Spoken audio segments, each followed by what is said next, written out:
Aldous Huxley was an English writer and philosopher. He wrote nearly 50 books.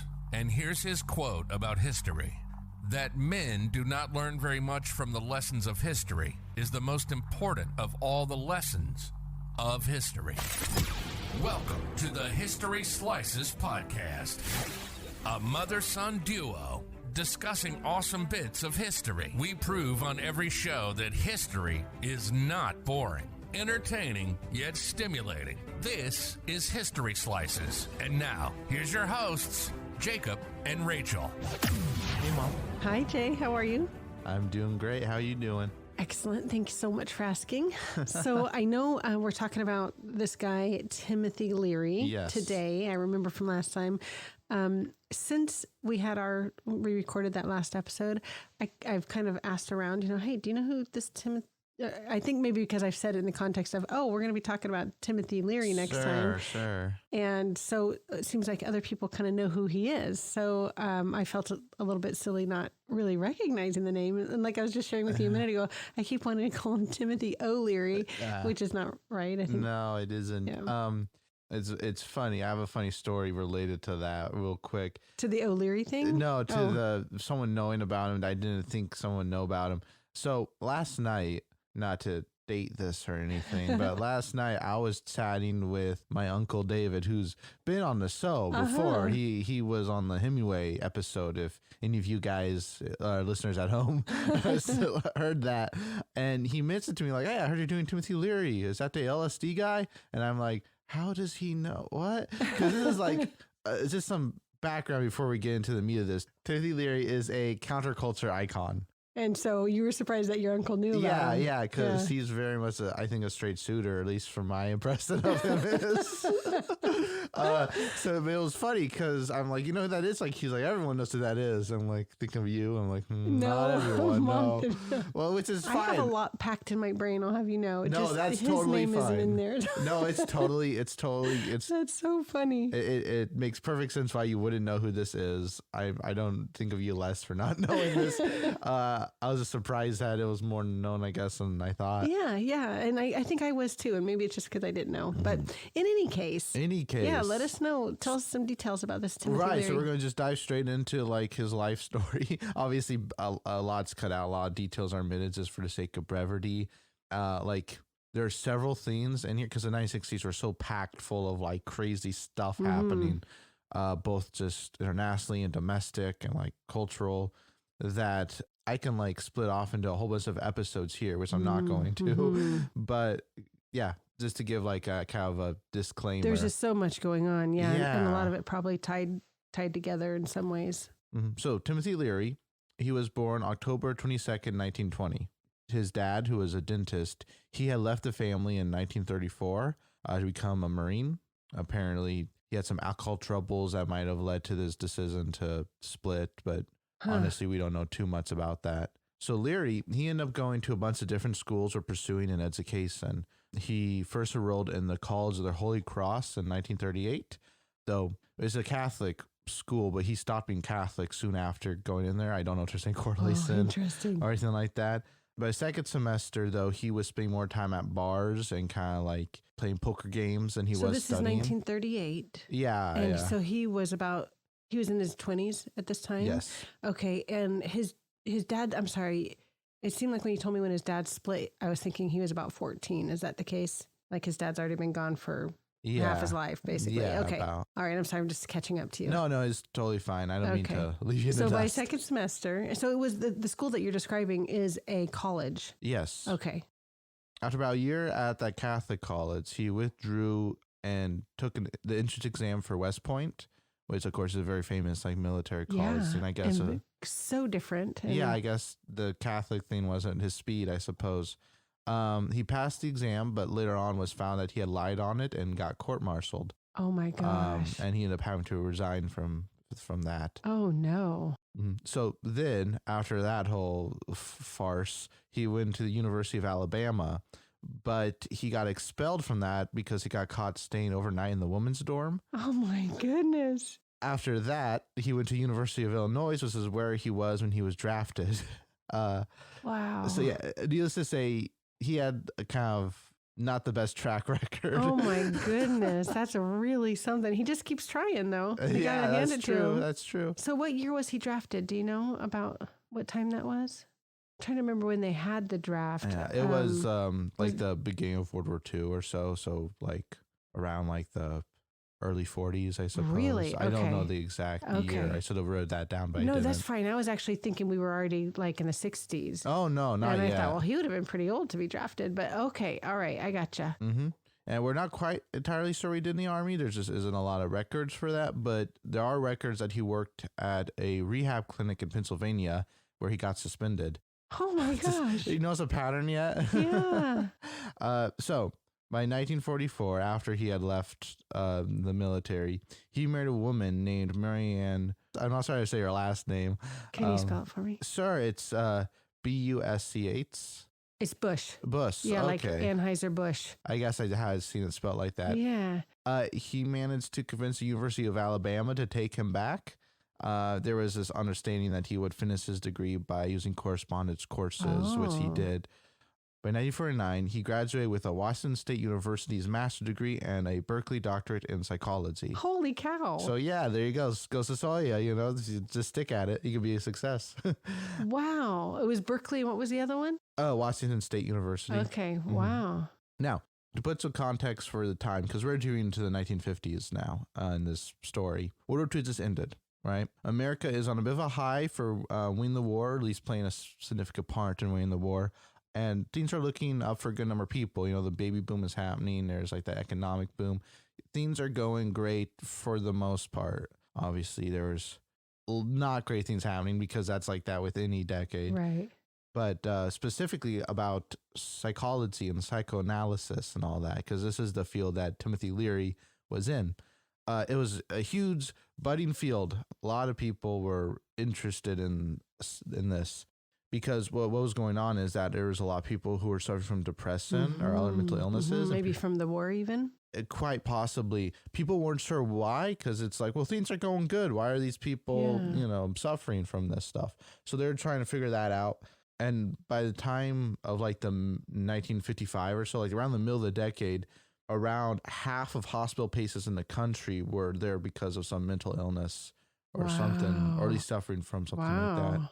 Yeah, so it was a pretty serious issue. Yeah, it seems kind of alarming. Yeah, no, it alarmed a lot of people. Enter Timothy Leary. Now, this guy, I should have maybe said this at the beginning. This is a crazy story, and it's like completely bonkers what this guy ended up getting up to in his lifetime, but we'll get to all of that later. I just want to put that out there so it isn't too shocking when we get to it. So initially he was pretty cut of the mill as far as psychologists go, at least at the time.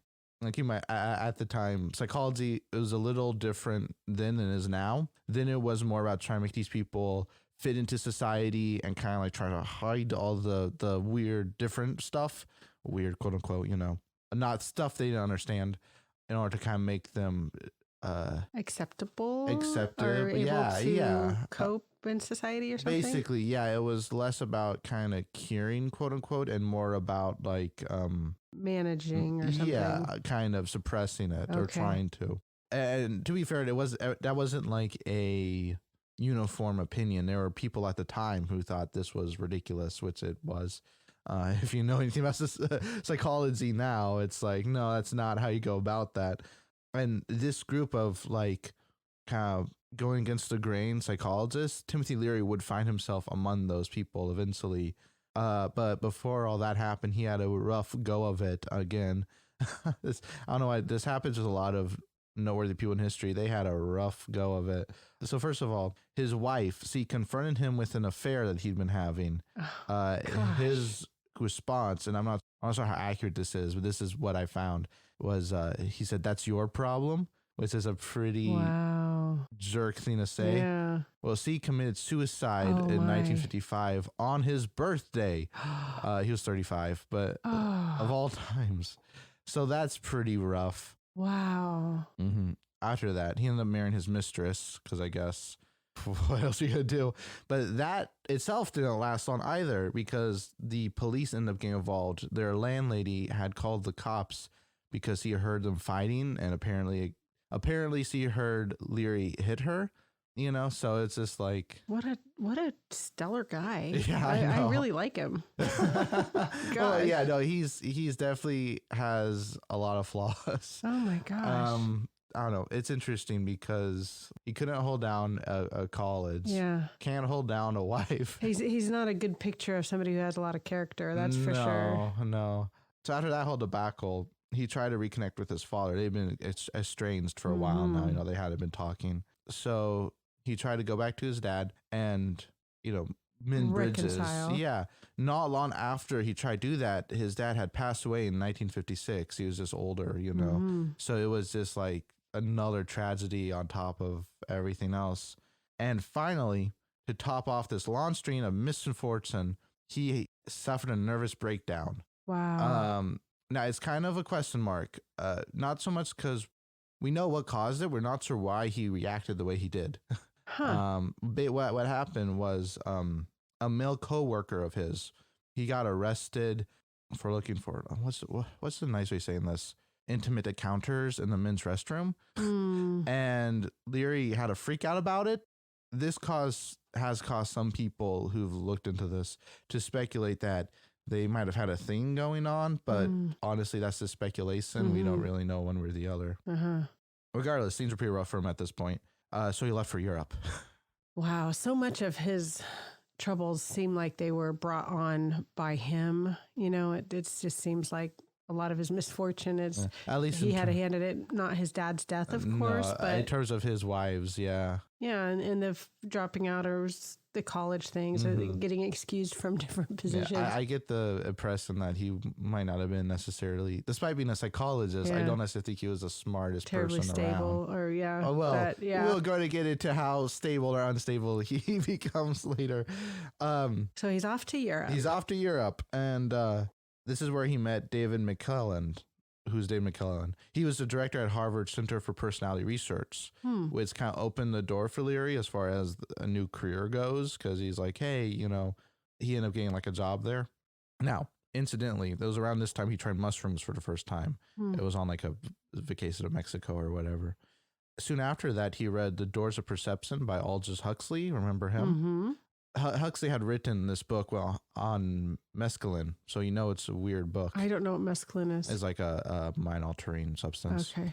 Funny enough, the two of them actually met. Wow. Huxley was giving a lecture at MIT, which was convenient for Leary, and they had a meeting. I don't know what they said. I'd be really curious, but they apparently hit it off, and they came to the conclusion, these two kind of weirdo people, that psychedelics would improve the world, you know, would help a bunch of people. A decision that was probably made while they were taking mushrooms. Possibly, yeah. Now, this led to the Harvard Psychedelic Project, a fully sanctioned set of experiments that Timothy Leary played a major role in. Now, I want to take a break from Leary for a moment and tell you the context of all this, because it's very easy to look at this nowadays and be like, well, that's weird. How did they get sanctioned for experimenting with psychedelics? Well, keep in mind, a lot of people at the time, scholars and academics, were interested in the effects of LSD. It wasn't just Leary and his like kind of weirdness.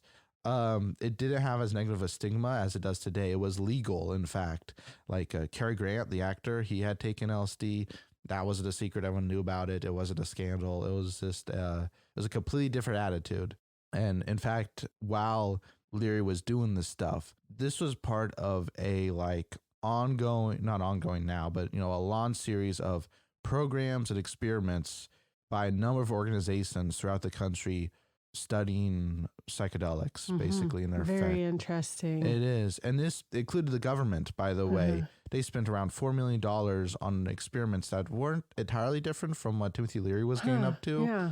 There was the thought that this would help depression or schizophrenia or whatever, and just kind of help curb some of that stuff.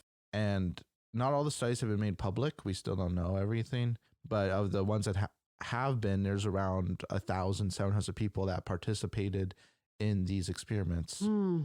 I can see the importance of doing experiments like that, because how else are you going to know except through scientific experimentation? Yeah. Well, like I said before at the beginning of this, there's about like five to 9 different like episodes I could spin off this one. I can go on a whole tangent about MK Ultra here because that is very related, but that is another episode. I'll save it. Basically, in a nutshell, the CIA was doing a bunch of shady stuff with psychedelics and other mind-altering things, though that's underselling it massively. Oh, wow. Anyways, we can talk about that some other time, but just it was a thing that was going on at the time. Okay. So, anyways, Timothy Leary. Get back to this clown. So, you probably guessed by now his idea was pretty bad, thinking that psychedelics can cure depression or whatever. Make the world a better place. Also, the problem with trying to study the effects of LSD is that your subjects are tripping out. So you can't, and completely mental. So you can't really get like good data on it. You know what I mean? Yeah. It's not trustworthy. Yeah. It led to the experience becoming less than scientific. Now, to give an example, and I'm skipping over a lot of psychological terms when I give this example, so know that it's a lot more in depth than what I'm saying. There's an experiment he ran from 1961 to 1963. Basically, what they were doing, they're giving psychotherapy to 32 prisoners to try to see if that would make them more docile. They went to like a jail or something to do this, and they had like a whole like, okay, how does this make you feel? You know, like a whole setup for it, and they believed that the trip they would go on would show them something that would help them in a way traditional therapy wasn't helping them, and Leary claimed that the results were promising and, it cowered for a time, but by 1964, which is after they'd all been released, they were back to where they were before and it kind of just didn't really take. So not very promising. Yeah. Leary still argued that it was a success and they made progress because those that were turned to jail did so under less serious charges. I don't know if there's any... Because those who what? Those who were turned to jail did so under less serious charges. Oh, God. I don't know if there's any correlation there or what. Yeah. Now that this experiment was one of the more organized ones, a lot of them weren't because a lot of them had the problem of the researchers taking the psychedelics themselves. Oh my gosh. A bit like Altered States, if you ever saw that movie. No, I haven't. It's an okay movie, but so were they doing the experiments on themselves or they were joining in the subjects like there were other subjects there was a little bit of both going on. Yeah. Yeah. Now Harvard, who had oversaw that, approved it, they start getting annoyed at all these people taking so much acid when they're trying to, like do science and stuff like that, And the timing for Harvard getting annoyed at them was pretty on point because it was around this time that the FDA began to regulate a lot of this stuff. So this led to the Harvard psychedelic project to be shut down, and Leary was basically fired. He was basically let go. Now, before he could fully leave, however, like in the process of leaving, Richard Alpert, who was a colleague of his and an individual, I guess you could call him, he had worked on this project before. He had another break with the college, Alpert did, but it was way more dramatic and way more kind of shady. What happened was that the media had caught wind of Alpert selling LSD to undergrads in return for sex. Oh my gosh. Yeah. So Leary kind of got thrown in with the scandal by the mainstream press because they're like, these two are like, the calls can't handle them. What are they doing? They're just, this is not educational or they're not accomplishing anything. They're just, really underhanded. Yeah. So Harvard at this point really want to separate Leary and like his. So was Leary, you're thinking, or what you found, Leary wasn't actually involved in the selling of LSD for sex? I don't think he was involved in that particular thing. He was just associated with He was associated with Alpert, and Alpert actually stayed with Leary for a little bit after this whole thing. So I don't know what it says about Leary, but it's not great. Yeah. So they got fired, basically. They're like, no, get out. Now, there's a fun side note here. Leary wasn't let go officially due to drug use going on. He was fired because he didn't show up to the class he was supposed to be teaching or lecturing at. He had like a secretary show up and read off a sign reading or something. Wow. So that's kind of fun. That's really something. Yeah. Wow. Scatterbrain, kind of a jerk. So Leary and Alpert, I don't know if there was anyone else with them or not. It's hard sometimes to find the finer details for this stuff. They had a brief stint in Mexico trying to promote LSD for religious purposes. That didn't work because, that's pretty common for people who take that stuff because they often associate like a really crazy trip with like a spiritual experience, I guess. Interesting. That's really interesting, though. Mm-hmm. Wow. Yeah. Well, it's just because, and I've never taken acid, so I don't know. But from my understanding, it very much dissolves boundaries, like I just the think it's difference between. just so fascinating to go to Mexico. Sorry to interrupt you. No, you're good. And then, and this is maybe overgeneralizing. I'm not sure, but I think people in Mexico are tend to be very Catholic or traditionally, quote unquote, religious. Yeah. So it's like, why Mexico? Why would that be where you? I think it might have just been close, though. Yeah. You're not wrong. The government in Mexico wasn't a fan of what they were doing. I'm sure. I mean, and they had to get sent back to the States. They're just like planting little seeds of chaos, probably. Or just like wandering around like a couple crazy like bizarre people. Yeah. So they kicked him out. Yeah. So what I was saying before is, from my understanding, LSD and that type of stuff, it kind of dissolves boundaries in the sense that, like, there's me, there's this chair, there's a bookshelf, but on it, it's hard to tell where one ends and one begins. Mm-hmm. I don't know. I've heard it's incredibly difficult to describe because it's like describing color to someone who's been blind their whole life. Like, it's just one of those things that's very just mind like, altering. Yeah, you have to kind of know what it is, experience it to know what it is, type of a thing. Anyways, it's also a fun story about them getting sent back to the States. Albert had a vial of acid on him, because of course he did, and it had broke on the way back. So he had passed the clothes around to people so they can lick the clothes, so the acid wouldn't go to waste. These are the type of people we're talking about. Oh my gosh. Yeah. So they arrive back in the U.S., and this is when Billy Hitchcock enters the story. Great name. There's a lot of characters in this story. Yeah. That does sound like a character out of a book. He does. So who was Billy Hitchcock? He was a wealthy stockbroker at the time. He owned about like 2,500 acres of an estate in Millbrook, which I don't know if you know where Millbrook is. It's a few hours outside of New York City. Okay. Thank you. You're welcome. The connections between these two individuals, because they're very separate. Peggy is a sister of Billy, and Peggy knew Leary as a former boyfriend.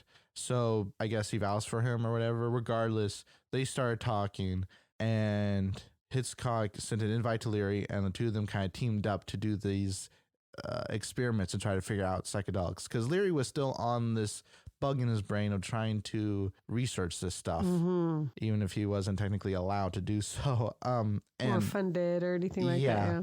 It became pretty clear to the locals that, because they claimed that, like, hey, we're not doing any weird drug stuff. Don't worry. And they were clearly doing drug stuff still.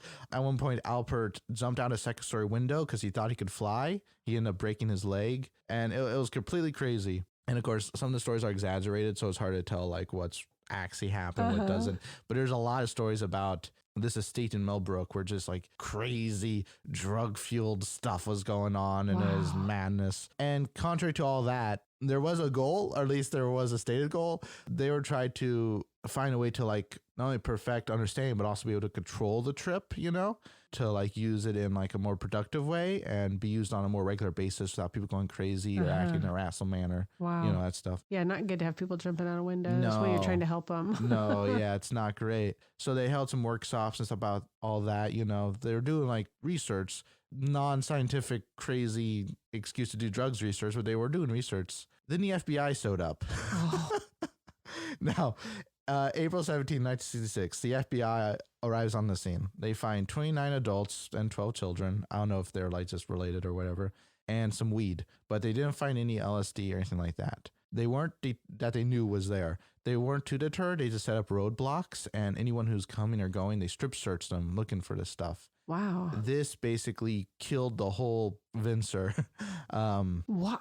I wonder what all those adults and kids were doing there. It sounds a little bit like a cult. A little bit. I don't know if or commune or something. I don't know enough to say if it is or isn't. Yeah. But from my understanding, I think it was more just like a bunch of people getting high. I don't know. So following that failure at the Hitchcock estate, Leary gave an interview for Playboy, the magazine. A fun fact about Playboy: despite its rightfully deserved reputation, it did have a lot of really interesting articles about random it does, about stuff that's like kind of more not counterculture necessarily, but just like out there things, things that actually exist that wouldn't end up in Time magazine or something like that. Also a lot of nude pictures, but you have to sell it, I guess.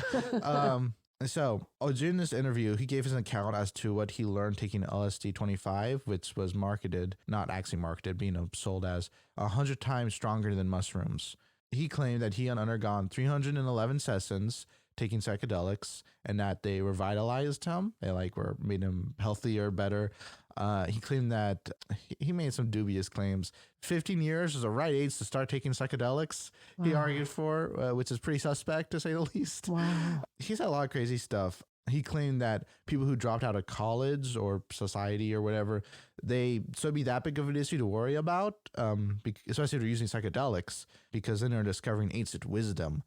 Oh and my they should be gosh. congratulated for doing so. Oh my gosh. He also claimed that his consciousness while on a trip had reached a pre-cellular level and that he was experiencing the experiences of his ancestors, and he was vividly describing. He must have been on a trip when he was doing the interview. Well, no, this is just him recounting that his is stuff, crazy though, because if you are lucid and completely drug free, it seems like it would be hard to believe that stuff that you're saying. Well, no, he had this is a thing. His brain was already fried. Yeah, well, this is a thing with well, actually, that's not an uncommon claim by people who've taken LSD, that they've experienced past memories from ancestors and stuff. Like, it has happened. Again, if you've ever seen the movie Altered States, it's all about that. At least the first half is. The second half kind of goes off to La La Land, but whatever. I think he was lucid at the time, but I think he was honestly believed that he was really into these trips, and he had an interpretation of them, let's say, that may or may not have been accurate. I think that's the polite way to say that. Anyways, he claimed LSD was more of an energy than a drug or medicine or anything else that people would normally describe that as. He was kind of out there by this point, and then basically is what I'm saying. Now, to be fair, he did say some things that did make sense. He was an advocate for putting legislation around LSD instead of just outlawing it, because he knew the dangers of a bad trip, because he'd taken so many, of this stuff already. He wanted to be like a special license for people who had studied this stuff and passed tests about this stuff.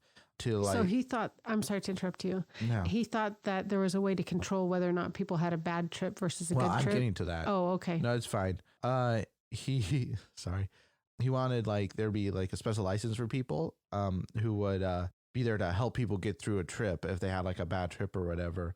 He thought this was more responsible than outlawing it, because then there's nowhere to turn to if it goes bad, and there's also just a lot more potential for misuse and for people taking advantage of it and stuff like that.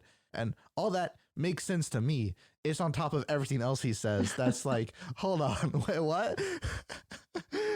Now, he said, and they asked him, what's the most important lesson you learned throughout all of this stuff? And he says, this is a direct quote by him, by the way. The only real issue, when you come down to it in the evolutionary cosmic sense, whether to make it with a member of the opposite sex and keep it going or not to. Basically, what he's saying is that, I actually understand what he's saying. What he's saying is that either you have kids and continue a bloodline, which is the closest we could come to immortality, or you don't, and you end that line at yourself that had been going on for however long, forever. Can you repeat the quote for me? Sure. The only real issue when you come down to it in the evolutionary cosmic sense, whether to make it with a member of the opposite sex and keep it going or not to. Basically saying to that's have what kids everything or not. comes down to, is whether or not you continue your bloodline or you just stop. According to Timothy Leary, yes. That's interesting. That's not what I thought. That's different than what I thought he would have said that was what he learned from it, huh? Yeah, no. I mean, it makes sense. It's an abstract idea, but it makes sense. Again, it's just on top of everything else. That's it raises an eyebrow. So, and just the way he said it too was not the clearest. Now, keep in mind, throughout all this time, while he's doing all this stuff, he's in hot water with law enforcement, because of course he is. In 1965, he got arrested on a federal drug charge, and he would have been locked up for 30 years, but he was able to get out on an appeal. Wow. He was also arrested in 68 after the FBI shut down his whole thing at the Hitchcock estate. That was a whole debacle. I think it was what was on his third arrest or something like that. When he was being transferred to the California's men colony prison, where he got the help of the weathermen, which was a militant activist group. I almost feel like I've heard about that group. This was the 60s, remember, where like there's a lot of crazy political stuff going on. There really was. Yeah. So they rescued him or something? Well, what happened was they were there was a part of a like the Students for Democracy Society, which was a student activist group, like protesting the Vietnam War, that type of stuff, typical for the time, typical like we're not okay with how you're running things. The Weathermen was a more radical splinter group off that because they weren't getting a lot of results and they got frustrated and went a bit violent with it. It's unfortunate. Anyways, so Leary ran into these people on his way to prison, and with their help, he managed to escape. Oh my gosh. So it's just, that's a whole nother episode right there about these people. They're not great. They like bombed like a place or whatever. Anyways, they helped him by 1969. They helped him smuggle himself out of the country because, of course, he's wanted. Yeah. So he was in hiding. After, So he goes to Algiers, where he stays with Eldridge Cleaver, who is the Minister of Defense for the Black Panthers. Oh, yes, wow. Really? Wow. But they didn't like each other, like, at all, by the way, because no crap, like, it's ridiculous. Because Algiers was an Islamic country. Leary kept using drugs all the time. I don't know if you know too much about Islamic countries. They're really strict on certain things, and that's one of those things that they don't like. So that whole arrangement didn't really last. So the next stop in this crazy road of life was Switzerland. He stayed with, and I'm going to mispronounce his name, Michael Hartshard. He's an arms dealer. Oh my gosh. So that sounds a little more fitting. Yeah. So how does this happen? So they had an arrangement. Mikhail would protect Leary from the various peoples and groups and organizations and governments that he had ticked off and throughout his whole life of being Timothy Leary. And in return, Leary would give him 30% of the royalties of his future books. By the way, he planned to write books. Forgot to mention that. Now, if this sounds like a bad plan to you, you would be right. Wow. Because Mikhail, he knew that the more books Leary wrote, the more money he would make. So he turned Leary in so that Leary was in prison and didn't have access to the drugs. That and like he could do much other than write. Yeah, was the idea. That's hilarious. Yeah, so he got kind of a smart move. Kind of, yeah. I guess you don't become like an arms dealer by being a dummy. So he was released a month after that, thanks to the efforts of his wife, who left him soon after all this. Jeez. It was just like just one string of events after another. It's like a very dramatic bad Coen Brothers film. Yeah. Gosh. Or a good one. So he was only in prison for about a month. Yeah. So even though it seemed like a good idea for the arms dealer to turn him in, he probably didn't get a book written in 30 days or whatever. Sure. Yeah. So the next person Leary found,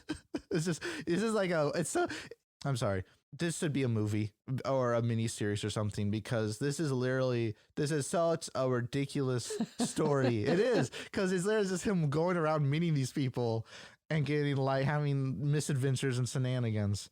The next person he found was named, get this name, by the way, Joanna Harcourt Smith Tamabakopoulos de Amacourt. Oh my! I messed up her name there, but she has it's very stupidly long name. Well, they hit it off. She introduced him to heroin. They left for Austria. Oh my gosh! And he really liked it there. He called it very free and compassionate and whatnot. I guess they didn't think so the same for him. Because by 1973, like early 1973, he was caught and brought back to the U.S. and he was thrown back in prison. Wow. This time in the Folsom prison. Folsom? Yeah, that's not very far. I used to live nearby there. He ended up as his cell ended up as like next to Charles Manson's cell. Wow, which is interesting. That is crazy. I could do a whole episode on Charles Manson. I won't because it's dark, but it's a really fascinating person. What year was this? This was like 73 or so. Oh my gosh. I would have loved to have been a fly on the wall, given how we have two kind of complete crazies at this point talking to each other. To listen to those. Yeah.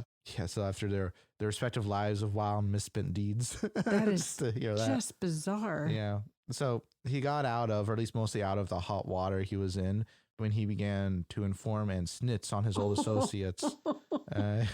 So by 1976, he was let go as a free man. He was put in witness protection, But like everything else in his life outside of trips, that didn't last long. I don't know how they could think that would, with that reputation and that, the trail left behind, how anybody could think that was okay, that he'd be okay outside. Yeah.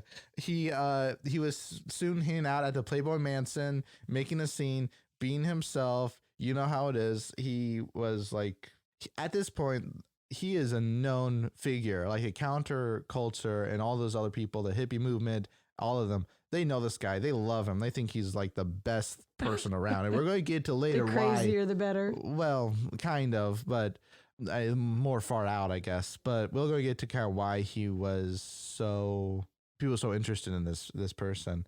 He also started working on his theory that he came up with this in prison. He called it SIMPLE, spelled SMI2LE. It stands for Space Migration and Increased Intelligence and Life Extension. I assume the 2 eyes is why there's a 2. And anyway, I don't know. He was tripping. It was all future human evolution, space travel stuff, basic mumbo jumbo stuff like that, which is interesting. But, stuff like, stuff a normal person would spend time thinking about. Then he got into game development early on, like shockingly early for that. Like, it's always interesting who were like among the first people who really jumped on computers and stuff like that. And it's usually not who you think it is. But yeah, he made a few games, and later on in life, he claimed that the PC is the LSD of the 1990s, which is saying something given who he is and what he knows what LSD is like. Yeah, that really is. That's a little scary comparison. So by 1995, Timothy Leary, he was now in his 70s. He was diagnosed with prostate cancer. He claimed that he had planned to off himself live on the internet, but he didn't follow through with that. And he ended up dying in his sleep. Gosh. Allegedly, to the people who were present at the time and people who knew him, his last words were, "Why? Why not?" That's interesting. Yeah. So Timothy Leary, this guy, man, like he wasn't like a lot of other people experimenting on LSD at the time. He wasn't, because instead of seeing it as like a weapon or a means to control people, he argued that it could help people and improve the world, which is probably one of the reasons why he became such an icon among certain groups of people. He had his flaws. I think it's safe to say he probably had more flaws than virtues, I think. And to be honest, he probably didn't really do much good stuff. Not that necessarily he did a lot of bad stuff, but I don't think his impact on the world is probably close to non-existent. I feel like it just seems like everywhere he went, he caused problems. Yeah, for himself and others. Yeah.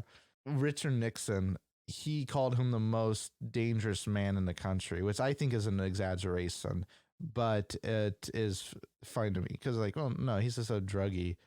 But very interesting, though, a druggie that became influential in certain circles. Sure, yeah. At the same time, like, having said all that, I find the story so fascinating, so interesting. I love the counterculture time of the 60s and early 70s. It's real fascinating to me. I don't believe in reincarnation. Not saying that I think less of people who do, because it's like, it's just a belief system. You believe what you believe. I personally don't. I think this is the only life we have. But if reincarnation is a thing, I was a hippie in a past life. I am convinced of that. I'm like, no, that makes perfect sense to me. What convinces you of that? I don't know, just something. I can't really put into words. And that's what makes me think it's a hippie thing. So yeah, I don't know how accessible this topic is or what you thought of it. I thought this was so interesting, so fascinating, and such a weird out there person that I don't know. I just want to talk about it. It was very interesting. I enjoyed hearing you did a great job telling about it. Thank you. What surprises me so much is how somebody who really is basically a druggie. Yeah. I mean, but he was also pretending to be a scientist, or around the edges, he was a scientist. Well, he was a psychologist. Like, he graduated with a degree of psychology. Right. But how somebody like him could have such notoriety, people know who he is. He continued to have connections with people in high places. Like, maybe not reputable high places, like arms dealers and that sort of thing. But Black Panthers. Yeah, really random stockbrokers. Yeah, like why him? Why didn't he just end up, Yeah.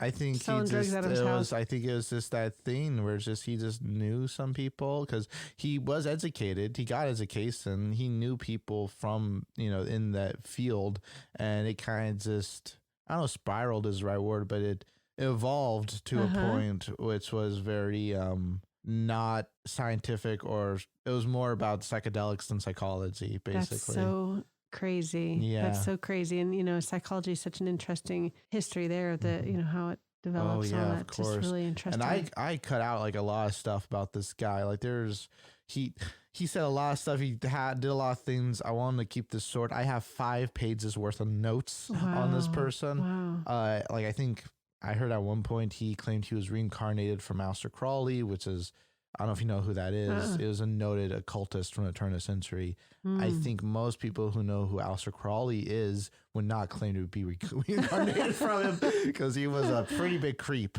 Wow. But yeah, it was so. Oh, that's really something. I don't know. He was something else, man. Well, that was really, really fascinating. I know a lot more now since I didn't know anything about him to begin with.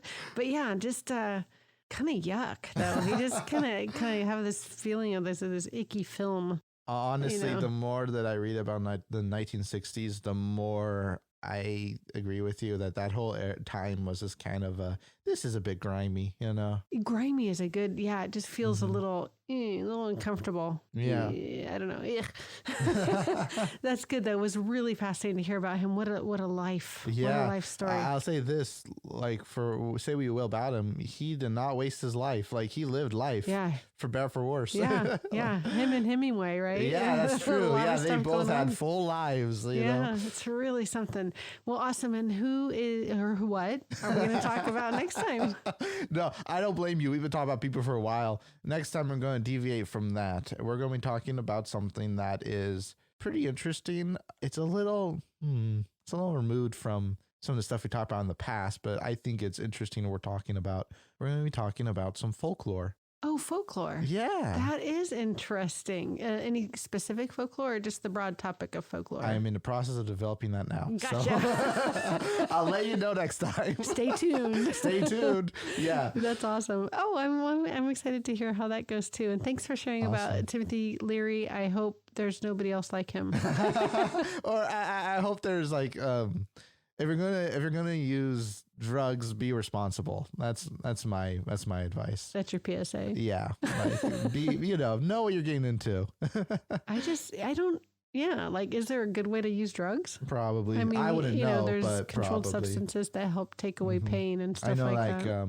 This is a little off topic. Marijuana really helps ease certain joint pains or whatever. And that's why it's good to experiment with things so that we know what good they can bring, if they can bring good, or if they're just all bad news and should be avoided. Awesome. Jacob, thanks so much for the tale today about Timothy Leary. I really enjoyed it. Oh, thank you. And thanks to our audience for listening. I hope they enjoyed it too. And I'll see you next time. Bye. Confucius once said, "Study the past if you would define the future." You've been listening to the History Slices podcast with Jacob and Rachel.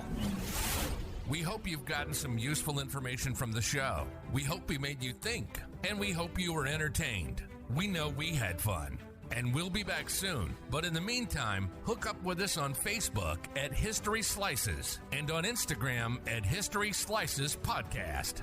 Make sure to like, rate, and review the show. And tell a friend about the show. That'll help us out too. One more quote before we go from Michael Crichton. If you don't know history, then you don't know anything. You are a leaf that doesn't know it's part of a tree. Till next time, this is History Slices, signing off.